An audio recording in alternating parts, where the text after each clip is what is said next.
Welcome to Lens2Print. In today's video, we're going to look at the process you need to follow to join up as an artist. This does confuse a lot of people, including me earlier on today, I must admit. So we're going to show you a video of just how to go that process. So on the screen now, we've got the standard homepage of Lens2Print.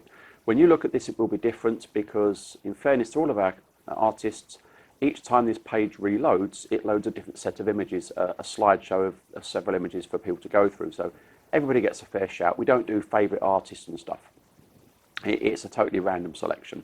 So don't be surprised if you do this and the images you are now seeing rolling through are nothing like the images that you see when you get to this page. However, Lens2Print.co.uk or Lens2Print.com will both take you to a screen similar to the one you're seeing now, and the top menu buttons will all be there.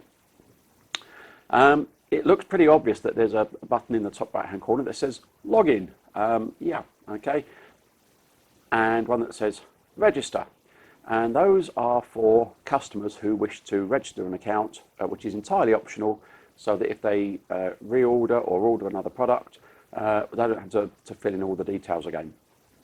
The place you need to be as an artist or potential artist is all the way down the bottom here, past another great selection of images that say happen to be on screen, along with a sample of some of the members. So everybody gets a chance. Down in the bottom here, you will see a tab called the Essentials. And in the Essentials, we have the Essentials. Quite importantly is the Not Safe for Work filter. We certainly do accept a variety of images that you might say not safe for work. We're not averse to the odd tasteful nude or whatever else, but we do appreciate that that's not everybody's bag, and we do of course have to protect minors. So by default that is set to off. If you don't mind or you're submitting that kind of work, fabulous, great, click the little toggle switch and you're there. Down at the bottom we have terms and conditions. We do urge you please to read those before you join. It explains kind of what we're about and the standards we expect from you, and indeed what you can expect from us. Then we have the artist login. That's important because once you've joined, that's the thing you're going to need to press. If you try using the one at the top over here, if I put my mouse up there for you, that is going to try and log you in as a customer. And that is not the same details, password, username as the artist one. So we'll come back to that when we do the how to submit images job. Down the bottom there, back to our Essentials. Down here we have register as an artist. Fair enough, so a quick left click on that and the screen will load up, and it's kind of got the information you would expect to see. So here we go, registration information. We shall put a title in here. Because I've done various things in the past, it's going to make suggestions for me, somewhat helpfully I guess. So somewhat originally, I'm going to today be Mr. Testy McTestfaced. I can't even say it. Testy McTestface. That's better, isn't it? So I will be Mr. Testy McTestface. Awesome. If you have a business name that you wish to be known as on site, that's absolutely fine. So I will be, of course, McTesty Images. Highly choice thing. We do need a PayPal account. I've got one that I'm going to put in here that's one of my my Duff ones. This doesn't go anywhere, guys, so don't bother copying it. It literally goes nowhere. It's one I've just spoofed up for today. It doesn't even exist. We put a phone number in because sometimes we do need to contact you and say, look, what's going on? We know we need to sort something out for you. If a customer orders something a strange size, or have you got a different version? So we do need that. If you have your own company website, absolutely fine. Please feel free to put that in there. And again, I've just put in a works address here. So just put your details in there. Password. We don't have insisting that you use one letter, one number, a strange astrological sign, and 3 of your favourite donuts. Type of password in. Be sensible. Make it something that's not instantly guessable. Don't use password for argument's sake. And for the purpose of this, then I'm just going to use Testy because I am, of course, Mr. Testy. And I can't remember whether I cap locked that or not. So let's do that one more time. So we'll go for a capital T for Mr. Testy. And we'll tab across and do a capital T for Mr. Testy. We do have here a tick box that says you've read and agreed to the terms and conditions. Please read them, it is important. And we do have a link here that tells you about the image submission guidelines, things we expect from you in the way of quality from your images, and things we won't accept. All being well, we tick both those then, and the box that magically finds out if I'm a robot or not. That being complete, we can do the next. And a few seconds later, Windows is helpfully asking me if I want to save the password, and no, I don't really. Right, we ask for an avatar image. That is something that will show on the website to all the customers, and it needs to be something sensible.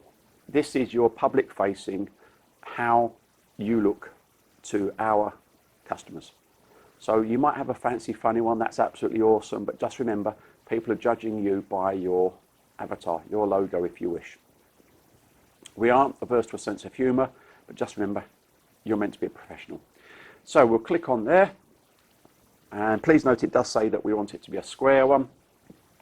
I've actually got everything that I want to do over here ready to go, so I will go into the appropriate folder, cunningly called the video studio today, and joining video. So if I have a look in there, here we go, I have got a logo which I will now upload. We do ask that to be 500 by 500 square. The number of people that upload panoramics, portraits, landscapes, all manner of great things. Square means square, please. 500 by 500, awesome. Our software will resize it down, but we do need it to be a square. We then ask for some sample images. So we'll go and click on that one, and I've cunningly got some joining sample image 1. And we ask those to be no more than 2000 pixels on the largest side. So if you want to send us a panoramic, that's absolutely fine, but please no larger than 2000 on the longest side. Cunningly named joining sample 2, so we will do that one. And cunningly entitled joining sample 3. Fabulous. If you're happy with those, then you go complete registration, and the system will upload. I'm running off a mobile connection. It's not the fastest on the planet, so just bear with me whilst I waffle a moment. We don't allow logos, watermarks on the images, because that just detracts from the customer. Then we have to try and remove them. If we print an image that has a watermark or a logo in one corner, and the customer orders a size that isn't a perfect fit, then it gets chopped off and it just looks ridiculous. Copyright protection wise, I hate to say it, but let's face it, if it's on the net, we can get it, so can other people. So, you know, in ever publishing to a print-on-demand website, whatever things people think they've put in there to stop you copying it, I can promise you with a couple of clicks, the average person like myself can get what they want off of it. And that's one of the reasons we choose the preview sizes we do. We've had to balance between a good image for the customer and the risk that somebody might indeed screen grab it. We can't do anything about that. Now we have a lovely page here that says registration received, thank you for your interest. And what happens then is we as site owners, I'll just cross out of that, we as site owners then get a notification to our system that says you've applied. From that point on, we will have a look at that. We have the site owners and a panel of non-photographers as well. So if we're not sure, we just ask them, look, as a buyer, would this interest you? And if everything's fine, then you get a lovely email, welcome to the site, explains, you know, a few do's and don'ts, and indeed invites you to join our Facebook group. From that point on, we will mark you as an approved artist, and you can upload your images. Be aware, please, that the images you load as samples do not automatically go on site. So once approved, we then need you to go through the upload process and put the high res images up. And we'll do another video explaining on how to upload images and the kind of things we're looking for. Briefly, what I will say is we are fussy. We pride ourselves on a quality product. We think that when customers come to see the site, they deserve to see a quality product. So if we do reject an image, and we do reject a lot of images, we always take the time to send a personalized message explaining why. We think that's fair.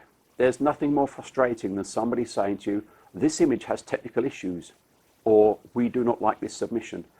We take the time to give you a personalised reason. It takes us a lot of time. Every image we put on this site has been through our mod system. So please submit your best work. Nobody likes a knockback. I'll put a couple of samples up to show you what we mean. We like horizons to be horizontal. If there is sea or a body of water in the image, that needs to be level. If there's a building, unless it is obviously not vertical through age or subsidence, whatever else, then it needs to have some verticals in it, please. We don't like areas that are so dark, so black that you can't make out any detail. We call that blocked. We don't like areas of absolute pure white unless it's meant to be. So snowball in a snowstorm, we'll accept it being white, it just won't sell very well. We call that blown. So we don't like blown images, we don't like blocked images, we don't like horizons that aren't or verticals that aren't. Take your time, please. People are going to spend a lot of money on this product. They're going to hang it on the wall, they're going to display it, they're going to have it printed on a mug or a mouse mat or a coaster, give it away to somebody as a gift even. And we want the best possible images we can achieve. So thank you for having a look at this. We'll send you a link that says congratulations, thanks for joining us, welcome to the Facebook group, and from that point on, you're part of the Lens2Print family. Thanks ever so much for watching today. We look forward to you joining. If you have any questions, drop us an email. Thank you.